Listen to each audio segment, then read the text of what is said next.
Estamos juntos para mais um programa Desafios. Muito obrigado pela sua companhia. E hoje meu abraço apertado vai para as minhas irmãs, Elian e Camila, que completaram mais um ano de vida nesta semana. Que Deus abençoe vocês poderosamente. No programa de hoje, no primeiro quadro, eu trago uma palavra especial, inclusive, sobre esse atentado que aconteceu no Sri Lanka, a perseguição aos cristãos. No quadro de variedades, você se ama? Então guarde o seu coração e alguns conselhos do cardiologista Valmir Rosa. Depois nós temos o quadro Fique de Olho, o videoclipe da música Dia de Sol com Gerson Rufino. É hora de reunir a família, convidar os amigos, é o programa Desafios que está começando. Este barulhinho que você está ouvindo, alguém está te convidando para assistir o programa, mas você também pode convidar os seus amigos. Nós voltamos em instantes.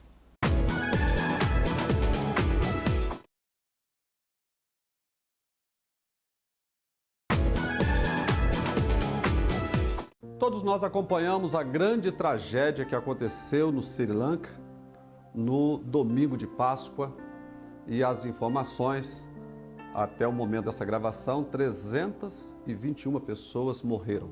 8 atentados, 4 hotéis, 3 igrejas.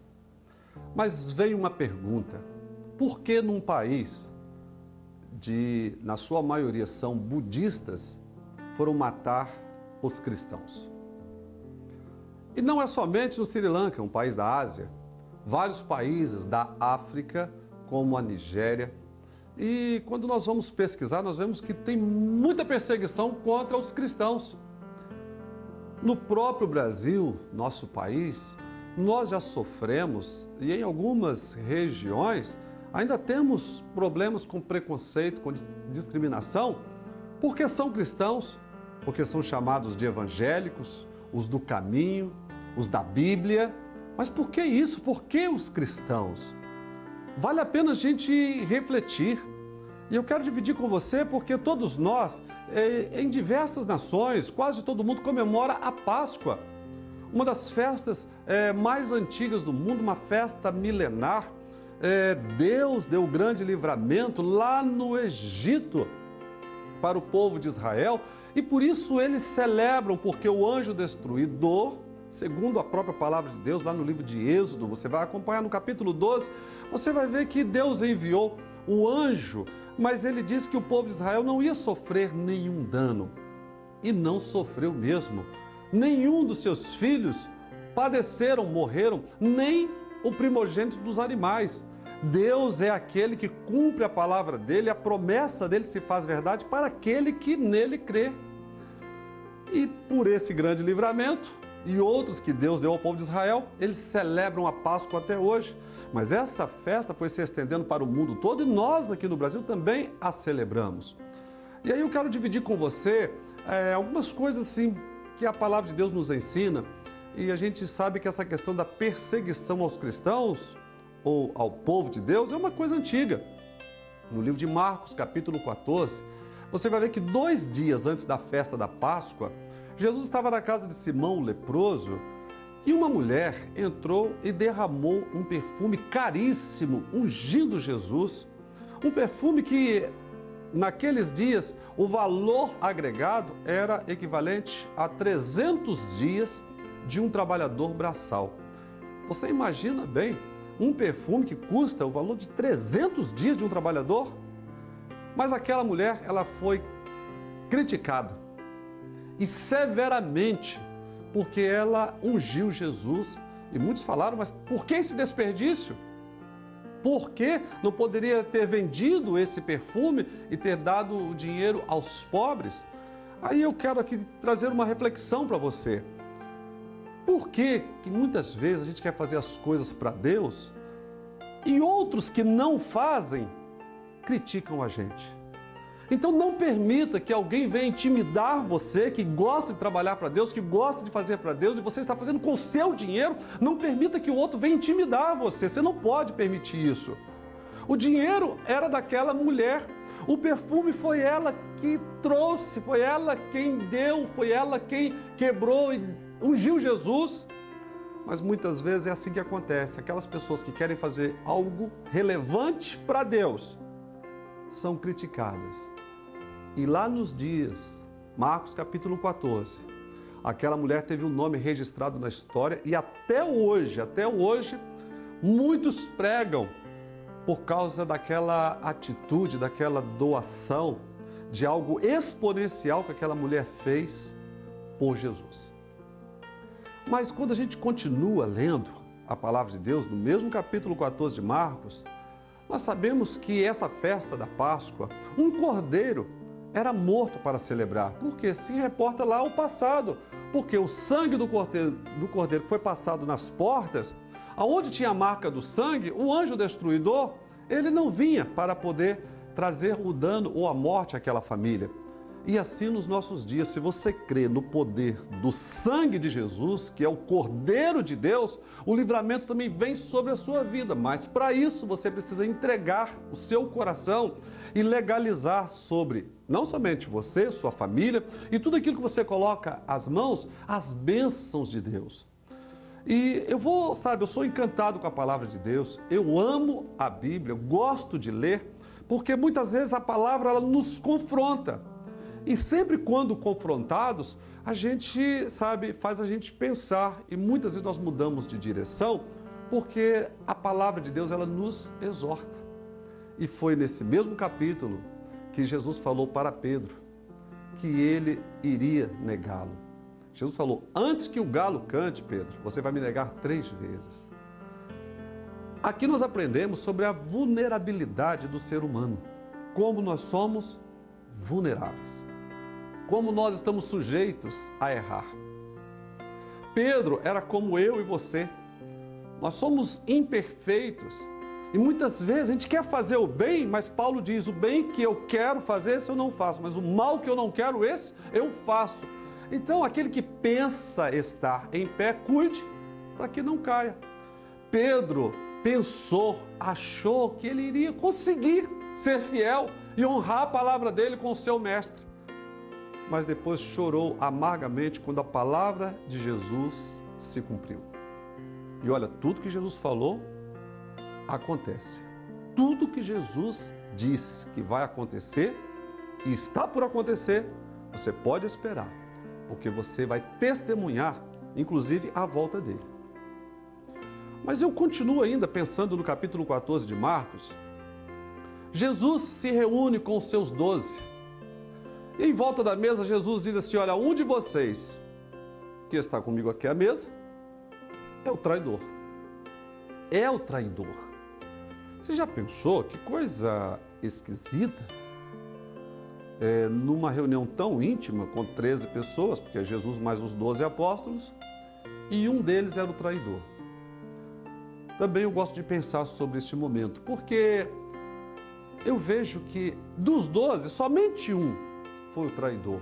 Então eu aprendo que a maioria, das pessoas que estão na igreja são pessoas boas. A maioria das pessoas que lideram a igreja do Senhor Jesus são pessoas boas. Foi somente um. E às vezes nós generalizamos e achamos que todo mundo é igual. Não é. Traidor só teve um dos 12 apóstolos. Mas eu não posso desconsiderar que o traidor existe. Então a gente precisa vigiar.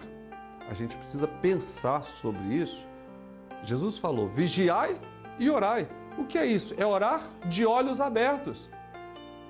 Esse traidor, ele combinou um sinal com os líderes religiosos nos seus dias, e ele disse assim, aquele a quem eu beijar é ele. Isso é uma covardia.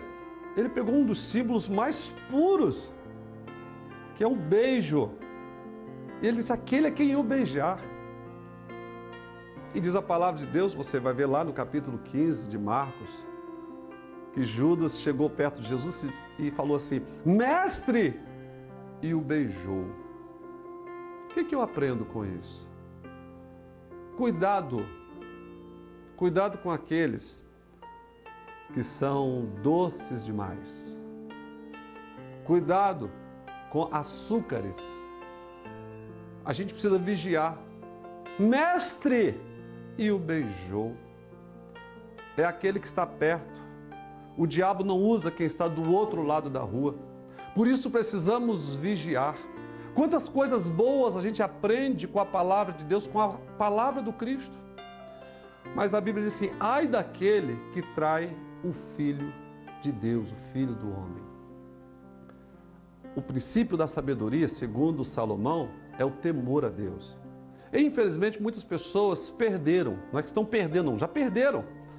As pessoas perderam o medo do inferno, mas o inferno existe, o inferno não é aqui. O inferno não é no Sri Lanka, o inferno não é na Nigéria, onde tem o Boko Haram, sabe, que sequestraram aquelas 300 adolescentes alguns anos atrás e continuam perseguindo os cristãos, como outros países também.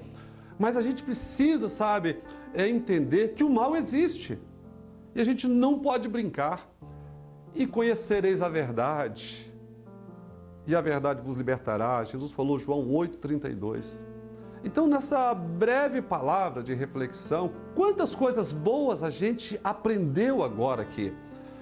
Mas a gente precisa aplicar as palavras do Cristo e estarmos preparados. Tem um pastor de São Paulo, João da Cruz Parente, ele me ensinou algo há muitos anos atrás. Ele disse que nós devemos planejar nossa vida para vivermos 150 anos. Replanejar a cada 15.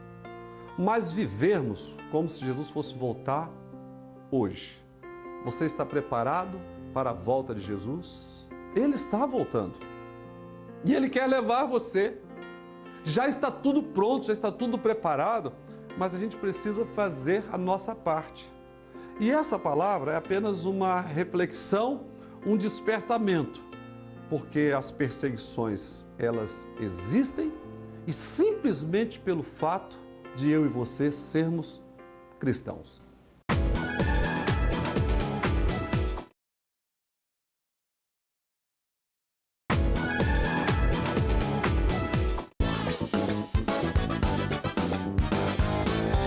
Meu nome é Valmir Rosa, eu sou médico cardiologista aqui em Londrina e a gente tem tido ao longo dos anos o privilégio e a oportunidade de estar atendendo muitos líderes aqui no consultório, e muitos pastores também.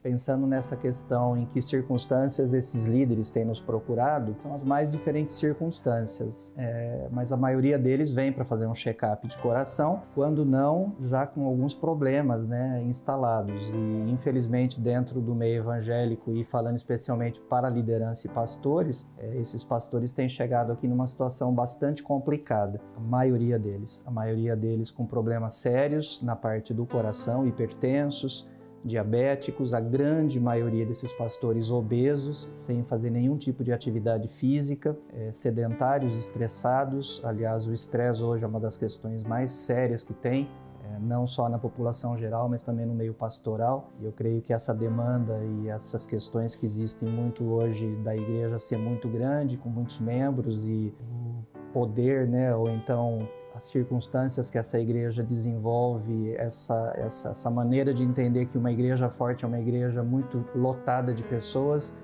e cujo sucesso pastoral ele é muito medido pelo número e muitas vezes até pela arrecadação que tem gerado infelizmente nesses pastores um problema de doença muito séria e não é diferente em relação ao coração. Então, salvo raras exceções, a liderança e os pastores que têm vindo muito doentes aqui. Essa questão do líder se preocupar muito com pessoas e às vezes se esquecer dele, eu diria que ela é uma realidade em parte, no sentido de que esse líder que ainda tem um perfil de cuidar de outras pessoas, ele sim tem uma carga emocional muito grande sobre ele, mas do que a gente tem visto, pelo menos aqui a nível de consultório, tem mudado um pouco esse perfil dos pastores, da liderança, em que os pastores estão muito mais correndo atrás da questão estrutura, igreja e não pessoas. Então, o que tem estressado a liderança e os pastores hoje, eu não diria que é a membresia, mas eu diria que é a estrutura onde ele está inserido. Então, essa demanda que a igreja tem hoje sobre esses pastores é que tem sido o grande causador de estresse. Pessoas, elas dão trabalho, pessoas, elas são complicadas e o ser humano sempre foi assim, sempre vai ser. Mas, por outro lado, quando você vê o resultado daquilo que você está trabalhando, é prazeroso. Então, estressa, mas traz prazer. Na minha opinião, a grande questão hoje que causa esse estresse todo no meio pastoral é a estrutura em que ele está envolvido, é a demanda que ele tem dentro da igreja local. Sim, sem dúvida, né? A agenda hoje é uma coisa terrível, né, na vida dessa liderança e tenta-se criar cada vez mais atividade, um ativismo desenfreado, né? Quando muitas vezes se pauta pelo número de atividades e não pela qualidade das atividades. E isso acaba gerando, sem dúvida, um estresse muito grande, né? Tá perto, sim, porque a grande questão do pastor é que ele tem uma demanda sobre ele que muitas vezes extrapola aquilo que seria o chamado dele como profissional da área. Então, existe um problema muito sério, e isso é uma coisa que já conversei com pessoas que administram, né, faculdades de teologia, isso é a minha opinião, de que esses pastores deveriam ter junto deles uma equipe multidisciplinar para cuidar das pessoas.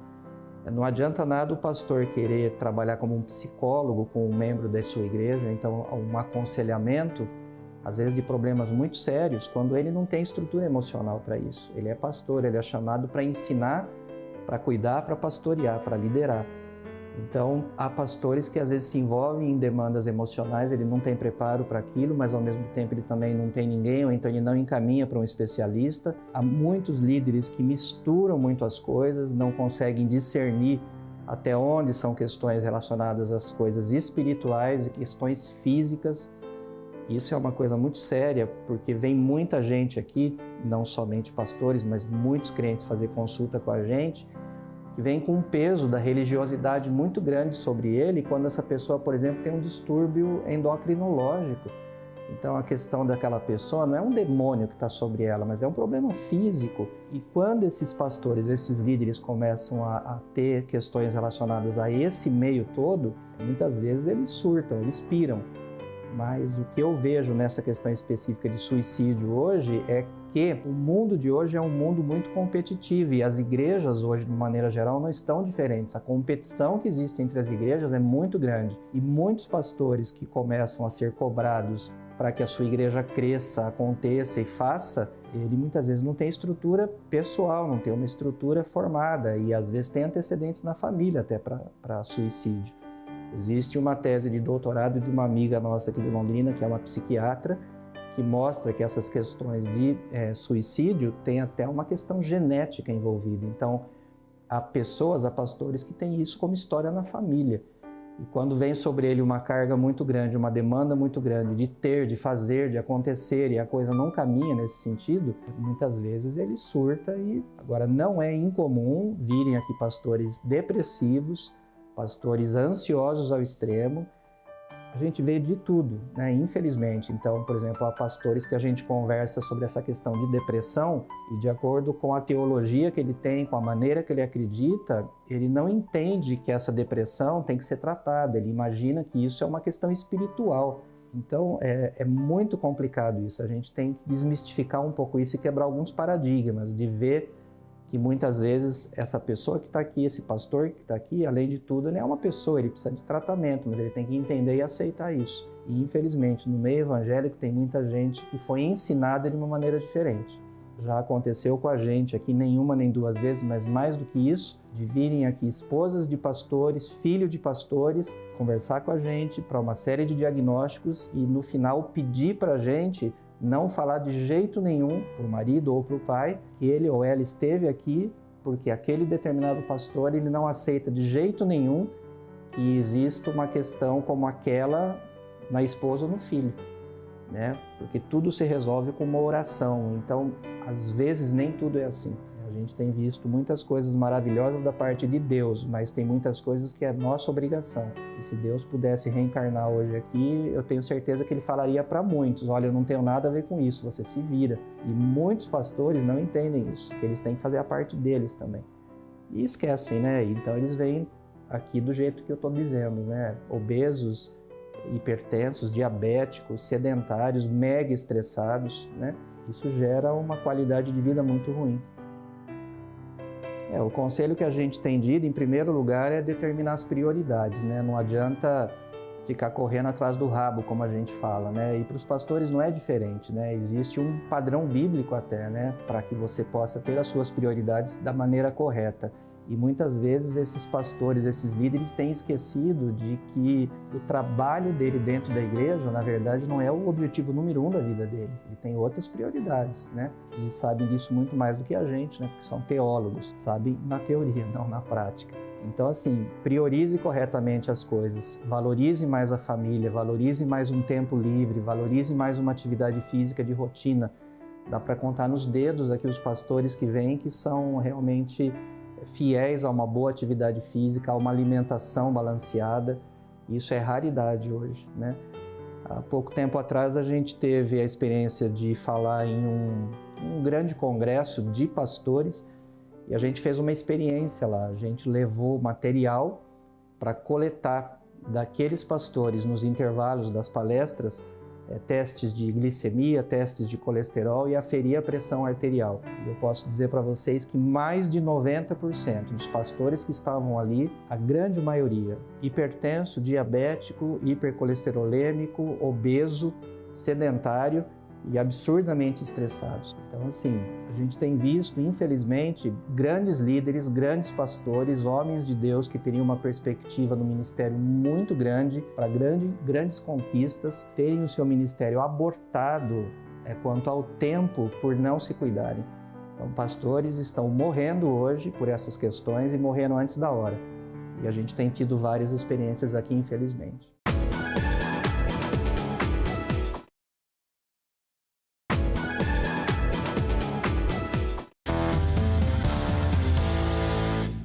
Você sabia que a nossa prosperidade depende da prosperidade da cidade, consequentemente do Estado e do país? O profeta Jeremias ensinou o povo de Israel, quando eles estavam no exílio, que eles deveriam orar pela prosperidade da cidade. Eu quero convidar você para juntos clamarmos a favor, não somente da nossa cidade, da sua cidade onde você mora, mas que Deus venha prosperar o nosso país. Que Deus venha enviar investidores e novos postos de trabalho, sabe, sejam abertos. O desemprego é grande. Estamos aí com aproximadamente 13 milhões de desempregados.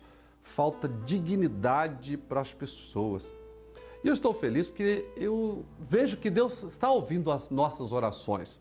Eu vejo algumas coisas que estão acontecendo, como aumentar o número da pontuação da carteira de habilitação para 40 pontos. Eu acho isso fantástico, honesto e justo. Não falo por mim, mas falo por aqueles que dependem da sua carteira de habilitação. E, infelizmente, alguns gestores públicos com motivações, no mínimo duvidosas, colocaram radares como pegadinhas para multar a gente, para tomar o nosso dinheiro. Isso é muito triste. Então eu fico feliz porque o nosso país está mudando. Parece que a cultura está mudando, a maneira de pensar das pessoas, inclusive daqueles que estão à frente do poder, está melhorando. Vejo também essa questão de retirar os radares. Agora, no último feriado prolongado, o número de acidentes diminuiu. Há um entendimento, inclusive, você precisa ser um motorista responsável. Respeitar, sabe, o trânsito, respeitar o limite de velocidade. E nós vamos ter um país melhor, um lugar decente para nós, nossos filhos e os filhos dos nossos filhos viverem. Mas para isso nós precisamos orar. Orar, sim. Clamar a Deus, e a Bíblia nos ensina que nós devemos orar pelos nossos governantes. Feliz a nação cujo Deus é o Senhor. E você que está me assistindo agora, você que é uma autoridade, você que trabalha no executivo, no legislativo, no judiciário, esse lugar que você está ocupando, foi Deus quem te colocou. Toda a autoridade foi constituída por Deus para o nosso bem, Romanos capítulo 13. Então saiba de uma coisa, não foi pelos seus méritos que você entrou aí. Que isso, Eli? Verdade. Se você é uma autoridade, se você está sentado numa cadeira de honra, foi Deus que te colocou neste lugar para você ser um canal para abençoar os menos favorecidos. E quero aproveitar esse momento para a gente, sabe, a gente não pode parar de pensar na política, nos políticos. Vamos, sabe, vigiar, fiscalizar aqueles que nós confiamos, um órgão público para ele governar. E se ele merece o nosso respeito e o nosso voto, Vamos reelegê-lo. Esse não é ano de eleição. Mas nós não podemos parar de pensar, porque nós precisamos continuar mudando o nosso país. Mudamos através da oração, mudamos através do voto e mudamos através das nossas atitudes.